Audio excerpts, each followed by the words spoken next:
Welcome to Remix EQ Live, where we are amplifying equity with a remix of information, interviews, and inspiration. I'm your host, Dr. Erica Tate, and today I am broadcasting live from Savannah, Georgia, where I live. For those joining us today, please drop a greeting of choice in the comments. Let us know where you are joining us from and the equity-driven work you do or aspire to do. And remember, Remix EQ Live is an experience that's meant to be shared. So I encourage you to hit your share button, your invite buttons, and bring along your people, your network, your family, your friends, your peeps to join our Remix EQ community today. This season, we are broadcasting live on LinkedIn and YouTube. We can now connect more broadly, growing our reach and building our learning community. And while those comments are flowing out and those invitations are flowing in, or the reverse, while those comments are coming in and the invitations are flowing out, I want to remind you that Remix EQ Live offers the opportunity for us to connect and build community with each other around the equity-driven work being performed throughout the world. And we do this by centering the work. That is, our guests and viewers share examples of what they do in their role or position as a way to illustrate the innovative and effective and meaningful ways they advance equity in the places in which they live, work, learn, or play. So throughout the show, in the comments, I invite you to also share what you do to make the world a more just place. Now, we are 2 episodes from the end of season 6 of Remix EQ Live. Our interview today calls attention to our built environment. That is, the buildings we walk in and out of, the streets and sidewalks that move us to and fro, and the parks that invite us to connect with nature and each other. In this episode, I am delighted to be in conversation with the dynamic on the move, Armand Turner. He is currently the Deputy Director of Healthy Savannah, a local community health nonprofit, and the board chair of Friends of Tide to Town, a nonprofit that advocates for a growing network of walking and bicycling trails that connect all of Savannah. Our conversation centers on health and transportation equity. We'll listen and learn from Armand about policy, systems, and environmental changes that lead to healthier, more mobile communities, and how partnerships and planning are vehicles that can get us there. So let's get to stepping like Armand gets his steps in during healthy walks throughout Savannah. Let's begin this conversation for change. Welcome, Armand Turner. Hi, thank you for having me. How you doing? I'm good. Thank you for being here. I'm very excited you could join us. And I just want to invite you to introduce yourself. And as you do, please share 1 to 2 career or personal twists and turns that have led you to your current role. Yeah, for sure. So Armand Turner, I currently serve as Deputy Director for Healthy Savannah, as well as Project Director for our Reach Grant. Um, I'm originally from Gary, Indiana. I moved around a bit. I went to Indiana University. Um, Speaking of twists or changes, I originally began college trying to be a physical therapist. And so that transitioned to recreational therapy, which was working with people with disabilities around being physically active. And that's really where I started to get, more and more engrossed in the physical activity realm. Um, Eventually, I ended up working at Albany State University.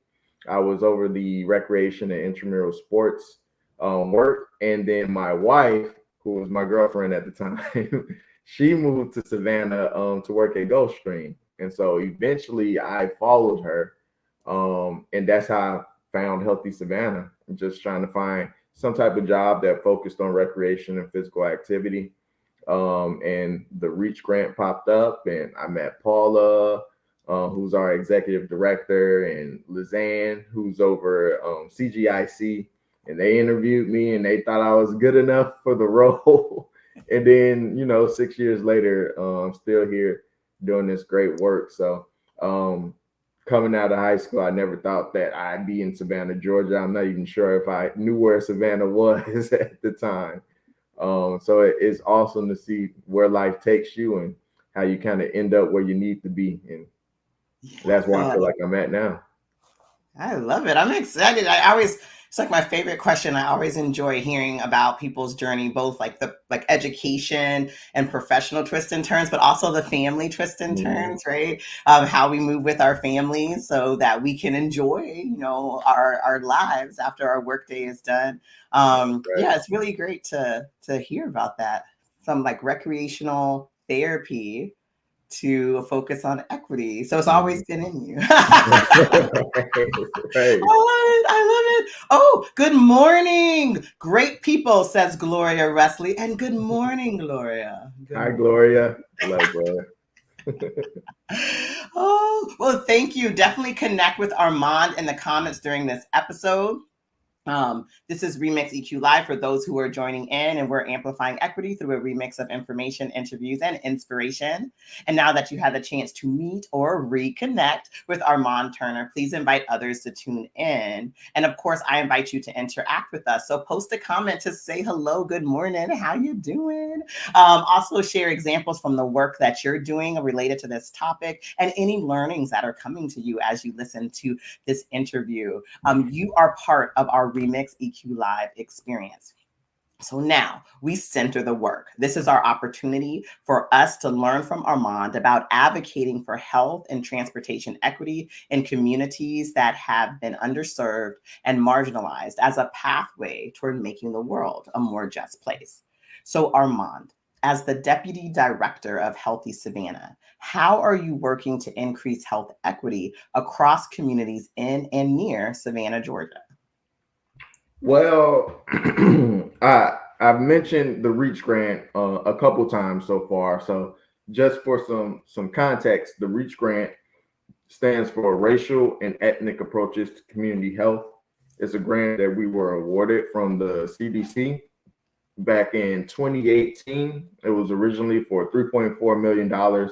And since then, in 2023, we were awarded 5 additional years of the grant for $5+ million. And so it is really exciting. But the point of the grant is to improve overall health of our priority population in Chatham County.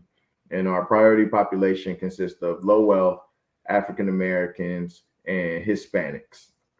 And so what we do is focus on several what we call strategy areas. They include physical activity, nutrition, breastfeeding, and adult vaccination.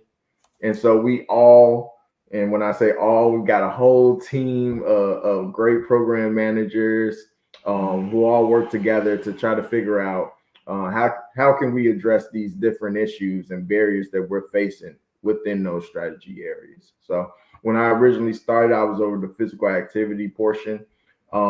But and we'll talk a lot about physical activity and active transportation, but nutrition, we're working with the Savannah Child Food Policy Council, which is a group of community members that Healthy Savannah really convened, and their whole focus is identifying what the issues is around food insecurity and how can we create policy that'll address it. Also breastfeeding. What are the things within companies and businesses around Savannah that's preventing them from focusing on having breastfeeding environments for mothers who work there or visit those places, and adult vaccination. How can we get information out to our community around what vaccinations they can get and how they can get those for low cost or free? So it's all encompassing. It's all about improving all overall health, and we've really got our hands in so many different pots, and it's just awesome because health equity has been something Healthy Savannah has been involved in for many years. We're 17 years old. We were originally founded by former Mayor Otis Johnson, who wanted to make sure that all of his constituents throughout Savannah and residents throughout Chatham County had the resources they need to live healthier lives. And 17 years later, we're still here doing this work, and the Reach Grant has really allowed us to just improve our reach by increasing our resources. So it's awesome to see, and hopefully we can continue to do this work for many, many years. Yes, well, I hope so. Thank you so much for sharing. It's really exciting to see the breadth of the work that you're doing in Savannah and the change that you're trying to make. I love the strategy areas, physical activity, breastfeeding, adult vaccination, and food and nutrition. I just wanted to this is all the things that it takes for healthy living, healthy communities. And you guys are tackling it all. So I'm excited. We are going to jump into the physical activity strategy and things related. So Armand, what is active transportation and what role does it play when working toward transportation equity in underserved communities? Yeah, I think the easiest way to look at active transportation is just human powered ways to get around. So walking, biking, rolling using a wheelchair, or pushing your skateboard or your manual scooter or whatever it may be. All of that is active transportation. And I think why it's so important, especially from an equity standpoint, is from all the benefits that you can get from active transportation. On one hand, there's the health benefit. Of course, you get your daily recommended amount of active activity, which is good for your overall and long-term health. But there's also benefits to the environment. Obviously, fewer cars on the road means smaller emissions, which makes the air that we breathe so much better. And then there's the financial benefit of it. So for many families out there, you got the fact that owning a car is probably one of the largest, if not the largest, expense that an individual or a family can have. You got your the car note, you've got gas, you got maintenance on the car. You're paying all that to get to work, and then you get to work and you make enough to pay for the car. And it's like a big cycle that's really hard to break. And so what active transportation is really about is how can we make it easier for people to not use cars and be able to walk and bike to the places they need to go, whether that's work, whether that's school, church, or the grocery store, or whatever it may be. And that's really what our work has been centered around. And we've been making some progress. I'm sure we'll talk about Tied to Town in a little bit. And it's been a great environment to work because you see the benefits of it. Yeah. No, thank you. It's like when you first told us about the work with Healthy Savannah, and you talked about kind of like a holistic approach to thinking about a person's health throughout their lifetime. But now, as you're talking about active transportation or human powered transportation, it's not just that it's good for your health, but it's good for your whole life in the sense of, and I appreciate you making those connections to both the environment, but the economic or financial benefits of that to families who are trying to break cycles and continue to move up as they wish. So I appreciate that. We have a couple of guests. Oh, Gloria's back. Oh, she's specifically saying, hi, Armand. She loves the work that you have in Healthy Savannah, the work that you do. And then we have, Denise Grabowski. She says good morning to two of my favorite people. Oh, good morning. Denise works directly with the Reach Grant and our Tied to Town initiatives. So awesome. So great to see Denise as always. This is great. You bring your partners with you. I like it. I love it. So we love to add examples here in the Remix EQ community, like of strategies or tools or just different approaches to making the world a more just place. It allows us to connect to all the fantastic work that you're doing, but also it helps us understand about the people and the places that you're serving. So I want to move in and shift to talk about Tied to Town, as you brought up. So in addition to your role as Deputy Director of Healthy Savannah, you also serve as the board director for the advocacy organization Friends of Tied to Town. So one shared with us what Friends of Tied to Town is, and also as you share, what are 1 to 2 examples of how Friends of Tied to Town are centering equity in their advocacy efforts? Yeah, for sure. The Tied to Town Trail, what it is, it's a 30 plus mile walking and biking trail network that we want to see built for the city of Savannah and eventually branch out to the surrounding county. What it'll do is really connect just about every community and neighborhood within the city of Savannah to each other with this one, protected, safe walking and biking trail network. And so, what the Friends of Tied to Town group has done and continues to do is really just push for this to happen. We like to educate people on what the trail is and what the benefits are. We want to talk to community members. We want to work with the city of Savannah and Chatham County to fund it. And it's just been all encompassing champions of the Tide to Town Trail. It's something we're really excited about. Board member John Bennett was the one who coined the name Tide to Town. We've been instrumental in the actual design or plant design of the trail. So it's just really cool to be around so many people who have worked on this. They were working on it long before I came to Savannah, and I've been able to join that effort, and it's been awesome. The way we sort of center equity has been in a couple ways. The Friends of Tied to Town is a contractor with the Healthy Savannah Reach Grant, and so they're hand in hand in that equity work. What we've done through our partners, Denise Grabowski and Laura Ballack, is a lot of community engagement efforts over the last 5 or 6 years around the Tied to Town Trail. We talk about equity. We're talking about being able to offer active transportation. Many residents within the city of Savannah already don't own a car and they depend on walking and biking to get to the places they go. So how can we make it easier for them to do that and safer for them to do that? And what we were able to do is go to a lot of communities throughout Savannah. We basically broke down who are the neighborhoods that exist along this projected trail. And we went to those communities. We talked to neighborhood association members, to community members, and we asked them, what are the barriers you're currently facing to walking and biking within your community? And we got a ton of feedback.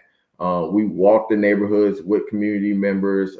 We did what we call walking audits, in which we go and we literally just list out, okay, we're on this street. This street doesn't have a sidewalk. That's an issue. This street doesn't have trees, so there's no shade. That's an issue. This street has a sidewalk, but it's cracked and it's hard to navigate across if I'm using a wheelchair. And so we marked that off. And so we're able to take all this information directly from community members who, walk their communities every day and they see the issues.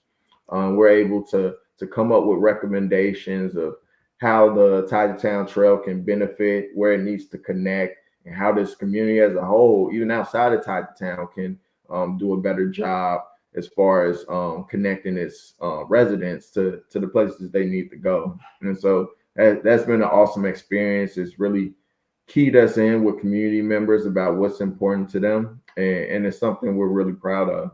I say the other thing that I have to mention is the displacement piece that we've been working on heavily, especially with support from the CDC. In so many places across America, you build a trail like this and all intentions are good, but the individuals who could benefit from the trail the most are community members who don't own a car, or low wealth African American, Hispanic neighborhoods. They get this trail in their neighborhood, and then they can no longer afford to stay in that neighborhood and actually use the trail. And they're in the same position, if not a worse position than what they were before. And so what we're committed to doing is figuring out ways to avoid displacement and making sure that the people who live in those communities get to stay in those communities and utilize the trail. Trying to learn from mistakes from other places and try new things here is all important. We've had support from the city, and I think we're headed in a positive and the right direction. That's great. Just to follow up, what are some like examples or strategies for helping communities or community members not get displaced when projects like Tied to Town come into their space or their neighborhoods? Yeah, it's funny because there's no true blueprint on how to do it correctly, because every community is so different from the other. What may work in, you know, Berkeley, California, be completely different here in Savannah, Georgia. But there are things like building out community benefit agreements between neighborhoods and the city and possible investors to make sure that when businesses or new development comes to a neighborhood, that they are offering benefits to that neighborhood as well. There's things like rent control that puts laws in place where um, renters can't have their rent raised up without notice or astronomically, just due to the amount of development going on. So there's a few things. There's economic zones and where businesses get incentives to come to there, especially if they offer affordable housing as well. So there's a ton of things. It's all about figuring out the right stew that will benefit Savannah the most, and we don't know exactly what that is yet, but we're working all together to figure it out. And it can't happen without input from the community. I want to be very clear about that. It's not something that we can just say, this work there, let's bring it here. It has to be buy-in from the community from the very beginning. Yeah. No, I love that focus on community engagement. I would just kind of bringing up a couple of things that really stuck with me is that the intentionality of identifying the neighborhoods around the trail and then going to them to ask for feedback, like this idea of a walking audit. Um, that like you walked together with them, Mhm. right? To see what are the things that are barriers for them being able to move to and fro around the community. I think that's great. And I like these ideas of like, I like this idea of a stew, right? It's like these Mhm. policies, these efforts, they're very customized to Mhm. the neighborhoods, and that, but you can't like build out that recipe without the community members. And so, I look forward, and I know we Mhm. all do, to what this stew may be and how it shall taste for the community. I don't know why, but I had to go with the food analogy. But Gloria Wesley's adding, as of the latest available data, approximately 30 to 15% of households in Savannah, Georgia, do not have access to a vehicle. Mhm. So, American Community Survey, our census data. Yeah, thank you for adding that. So that mean talking about 15%. That's a good majority, Yeah. not a majority. That's a good amount of community members who are going to benefit right from Mhm. this trail when planned well. Um, And just thinking about that stat, like, yeah, imagine you got a big enough family that there's 7 or 8 of you in that family. Even one car may not be enough to get you across town, or mom has to work over here and dad has to work over here. So even that leaves so much space for inequity. yeah. No, thank you. I'm excited to hear more. So you've talked about different partners throughout.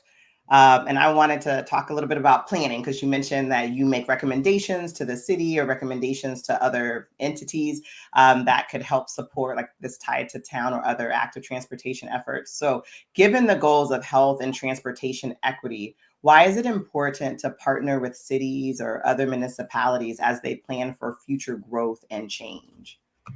Yeah, it's extremely important, I think, because so often I think community members' voice may get left out of those plans, and not always intentionally. It's just the way it is. A lot of community members don't really have the capacity to go, to an MPC meeting or whatever it may be, a municipal planning commission meeting, to talk about things when they've got work and kids to pick up from school and stuff like that. But what these plans are is it really lays out the future of how the city or the county gets built. Things like the non-motorized transportation plan. What it is, it's a long-range plan where any walking or biking trail network that'll be built in this area for the next 5 plus years has to go into that plan beforehand in order for it to be considered for funding down the line. And so being able to really have a say in, hey, this is an area that could utilize, some walking and biking improvements. Here's a trail that can be planned to go here. Here's a place where conversations have already started about building a trail. How can we ensure that it's included in this plan? So once it's time for funding to start coming down, we know where it's at and where it needs to be funded at. So it is extremely important to be a part of that conversation. And I know our NPC is constantly looking to get community feedback on this type of stuff and community input. It's just, finding a way to meet people where they are and be involved and make sure people understand what the actual plan means. And there's a ton of different plans, not all have to do with walking and biking, that these agencies work on, and input across the board is needed. Yeah. Well, yeah, it was interesting as you were speaking. I was thinking about, right, there's like the barriers of attending these, I'll say like these official meetings, right, and where decisions are made, or the official requests for input from community members. But as you were describing the work that you've done with both Healthy Savannah and Tied to Town, and that in community engagement piece, that getting out there and meeting them where they are and listening, Mm-hmm. really, feels like when organizations have those actions and principles as part of their work, you too are amplifying the voice of community members who can't make it on this particular day. You're constantly gathering that data, and that information from them to share, as a trusted advocate. Mm-hmm. So I really appreciate like the work that's happening and that constant, like regular gathering of community information, because when you make a recommendation as an organization that's been around for 17 years, right, they're listening. Mm-hmm. But those recommendations are likely, and definitely can be in the benefit of those community members. So that's great. Because and when you say long range, how long are you talking about, just to give people a sense of like how far ahead communities or municipalities are planning? Yeah, 5 years at the least, but a lot of this stuff is 10 years down the road. So it's really forward thinking. And obviously, with geographical areas this huge, you have to think that long term. And with the amount of money that these things cost, we're talking millions and millions and millions of dollars to build stuff. Even like the Tide to Town Trail, there's millions of dollars that has to go into that to make it a reality. And so these plans have to be super long range. No, I appreciate that. It's really good to understand, like when we're doing the work of communities, to for change, like what the scope is. Mhm. So 5 to 10 millions and millions of dollars, right? This is what your voice is affecting. So thanks. This is so great. Dr. Rakesh Mahanti, he's listening in or watching, and he says, "Great session. See all this knowledge that you're dropping, Armand."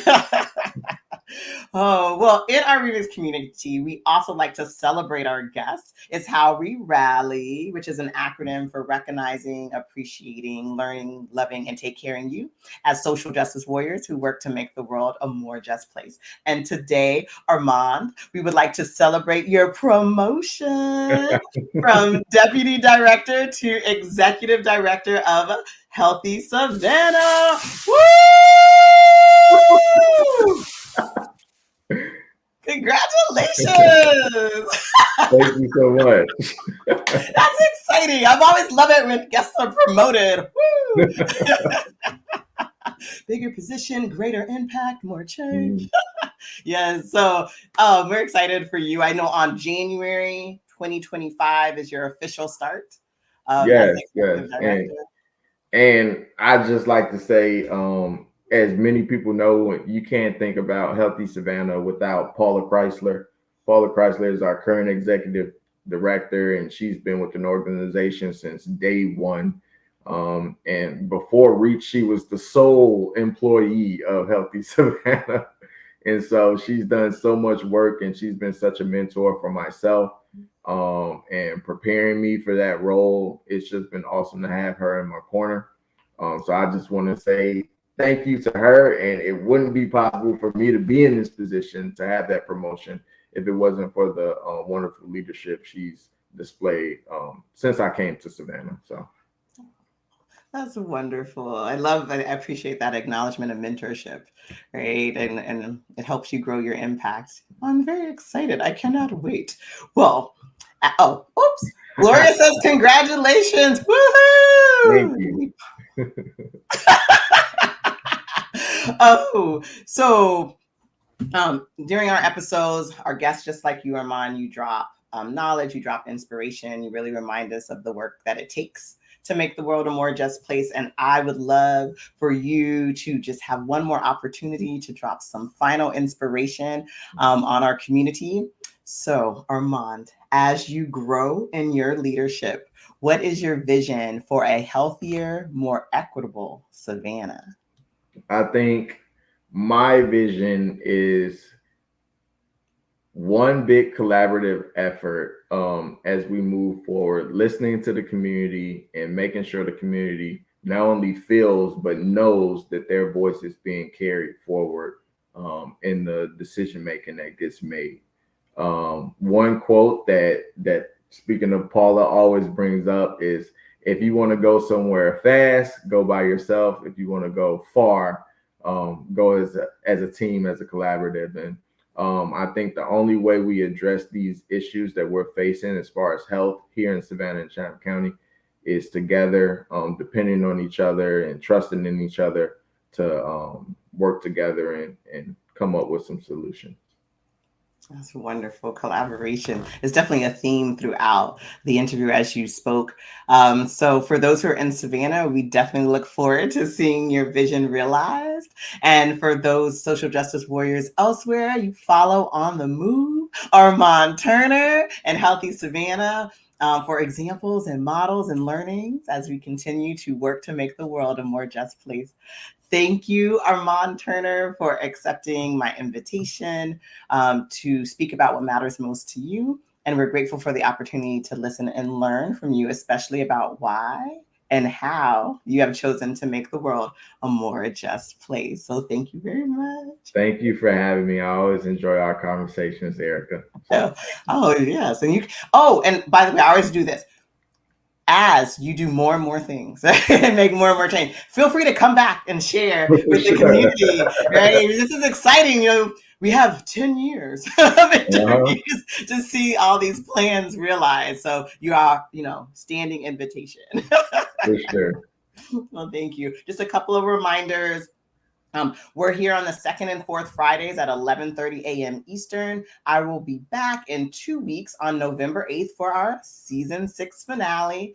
I sit with Dr. Christian Edwards, who's the founder and CEO of Black and Green, which is a company committed to helping you achieve a holistic, non-toxic lifestyle through a marketplace that thoughtfully selects the most nourishing, cruelty-free products from Black artisans around the world, and also a talk show that dives into the issues that directly impact Black women. So we'll be talking health, entrepreneurship, self-love, and self-care. So tune in on LinkedIn and YouTube where you can like and share upcoming and past shows. Be sure to watch your feed and check your inbox.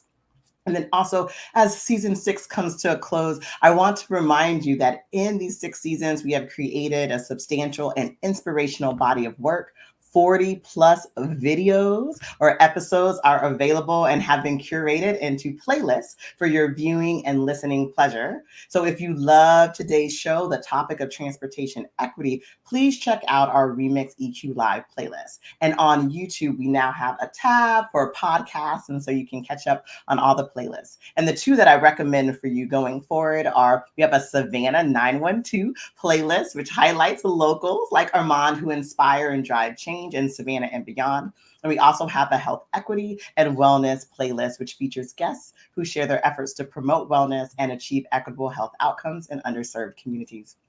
In the meantime, I invite you to view my TEDx talk entitled Building Community to Make the World a More Just Place, which is inspired by this show, interviews with guests, and interactions with our community.